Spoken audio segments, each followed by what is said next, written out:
Matter and space has always been around. That was not created. That always existed. Infinity always existed. That was not born. That was in the waters of Nun. Darkness and light, always in existence. The invisible, always in existence. But what did it need? It needed to be called into existence by the creative word, which is Atum. Atum is the creative word, the essence that brings things into being. So that's why you have Nun, but Nun, Bata, Atum, the Nun didn't have a name. Nun was the grand unified theory. It was what existed before existence existed. You know, what was before was. So that Nun didn't have a name. It needed to create an essence that would know its name. So Nun, through Nun came Ptah, through Ptah came Atum, and Atum was the mouth that called Nun into being. Nun, Nunet, Ha, Hahet, Ka, and once those four pairs were called into existence, then the process, Kepra, could take place.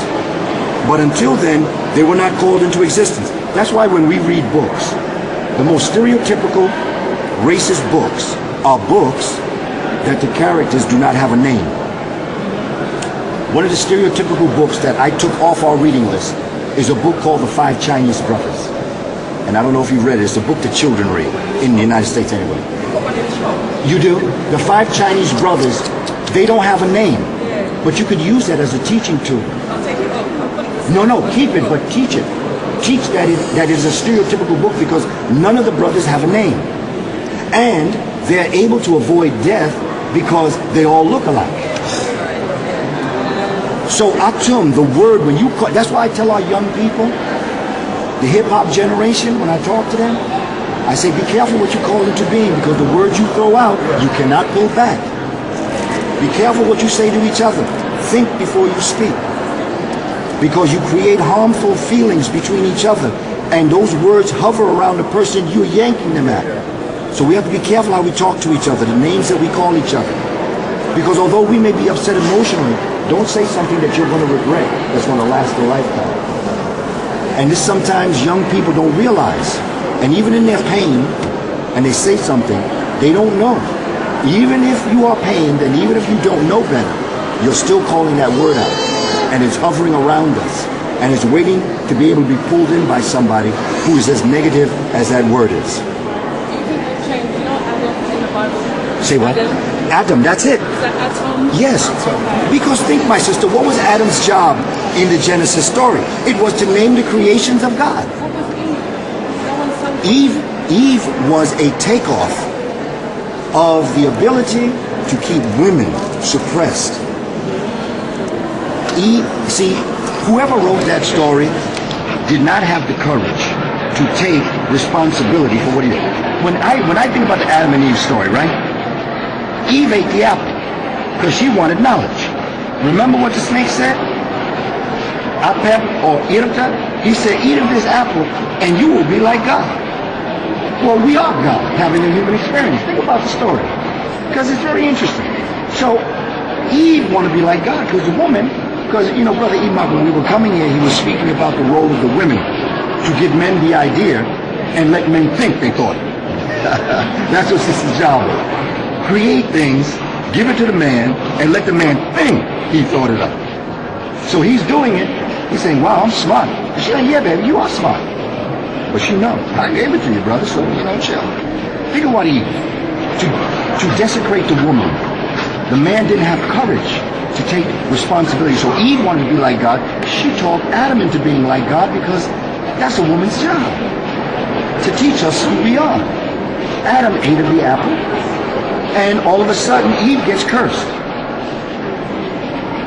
It's Eve's fault. So Eve was, and how did Eve come into being? To take a bone from a man? Come on, what kind of fairy tale is that? You took my bone? But did God have a hand? Did he actually have a hand that went into my body? And did he have a tool? Or did he just go in my body some mysterious way and pull out my rib and then form this woman? Now, my problem is, of course, is that I've seen the creation story where Khnum, Amun, is sitting on a throne and he's fashioning two beings. He's not fashioning a man and a woman. He's fashioning the car and the jet. the spirit and the body. And the way in which you know which one is the body is that in the ancient Kemetic story, anytime you have the hand up to the mouth, that symbolizes a child. Behind is the ka, in front is the child, the physical body. So what does that tell you? Spirit existed and matter existed, but spirit is the more powerful essence that embodies the matter. Matter is coagulated spirit. It is that essence that coagulates spirit. So what we are, the deeper you go inside of you, the purer form of energy you become. As you come out, you become harder and harder. That's why your organs, your muscles, and then you have your skeletal system, and then the skin covers it. So the way in which we have been created is by a masterpiece of the Creator. That's why I say African folk, well, everybody, but African folk in particular, they are God having a human experience. No, don't look for God out there. Don't even look for God in here. You want to find God? Go into your bathroom, look in the mirror, and you're looking at God. So out of the second philosophy comes the third philosophy. Atum now creates a process, and Atum becomes Atum Kepra. And Atum Kepra brings into being four pairs. Shu and Tefnut. Shu is male, and the other piece to say is that the African mind cannot perceive a male God alone. Cannot perceive that. So therefore, everything that comes out of the African mind has both male and female aspects. But aren't we all male and female? Aren't you half your mama, half your dad? We all are half man and half woman. But by the Y chromosome in our daddy, it decided that we would be male or female. Women have two Y chromosomes. Men have as I was. 2X. Man has XY. So it is by nature that the planet should be populated by more women than men. Why? To keep the planet populated. Because if you had more men than women, you'd only have a couple of women pregnant at a time. So when you have 3 to 1, there's a possibility women, the feminine principle outnumbers the planet 3 to 1. 3 chances woman, 1 chance man. And it's the daddy's chromosome that decided if it's going to be a male or if it's going to be a female. So I add that in there because the African mind cannot perceive of a God that is only a woman. Only a man. It must be balanced. It must be Ma'at. It must be balanced with both male and female. And that is why Ma'at represents balance, justice, reciprocity. Okay? Kepra, the process of becoming, comes out of the second philosophy, and Atum Kepra now creates Shu, male, air or space. Tefnut is his wife, moisture.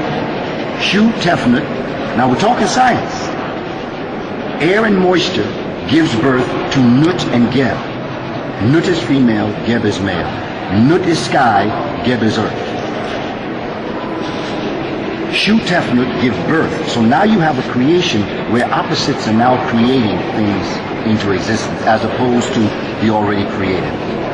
Shu Tefnut give birth to Nut and Geb. The story goes that Nut and Geb are in a lover's embrace. In other words, they are cohabiting. Shu comes down and separates Nut from Geb. Look at science. At one time on the Earth hovered around a very strong carboniferous age that did not allow the cycle to, the carbon, oxygen cycle, nitrogen cycle to exist. So what happened? Air came down and brought the sky up and then allowed Nut swallows the sun at night, gives birth to it during the day, which started a 24-day cycle on the planet that allowed light and energy to come down to the earth, mix with the nitrogen of Geb, and then create organic life in the waters. Because it started with that one amoeba, if you want to call it, protozoa, if you want to call it, in the waters. That unicell started to multiply itself, giving off the same stories being told for the third time.